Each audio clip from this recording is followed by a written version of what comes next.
আসসালামু আলাইকুম, আমি ডাক্তার নাফিসা নওশিন। এটি একটি টিভিএস ফলিকুলোমেট্রি আল্ট্রাসোনোগ্রাফি। দেখুন, এখানে আমি একটি জরায়ু দেখাচ্ছি প্রথমে। এরপরে আমি যেটা দেখাচ্ছি সেটা হচ্ছে রাইট ওভারি।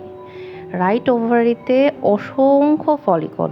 আমি হাত দিয়ে যেগুলো দেখাচ্ছি সেগুলো কিন্তু সব ফলিকল এবং এগুলার সাইজ 5 to 6 মিলিমিটার। আপনাদের অনেকেরই কোশ্চেন থাকে যে এটা আমি যেটা দেখাচ্ছি এখন এটা লেফট ওভারি, এবং এটাতে যেটা দেখা যাচ্ছে এখানে কিন্তু একটি ডমিন্যান্ট ফলিকল আছে।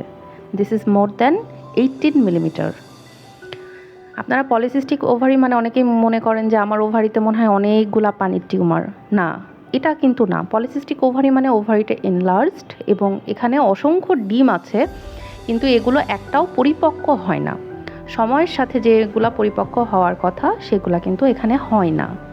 এই রোগীটি ওভারিয়ান ইন্ডাকশন নিচ্ছে, মানে সে বাচ্চা হওয়ার ওষুধ খাচ্ছে। দ্যাটস ওয়াই তার কিন্তু একটা ডমিন্যান্ট ফলিকল পাওয়া গিয়েছে। সাধারণত পলিসিস্টিক ওভারিতে মাসিকটা ওলটপালট হয় এবং অন্যান্য সমস্যা থাকে। রোগীটির জরায়ুটা কিন্তু হেলদি আছে এবং দেখেন এন্ডোমেট্রিয়ামটাও কত সুন্দর দেখা যাচ্ছে। তার যেখানে বাচ্চাটা বসবে সেটা খুবই হেলদি আছে। ধন্যবাদ সবাইকে।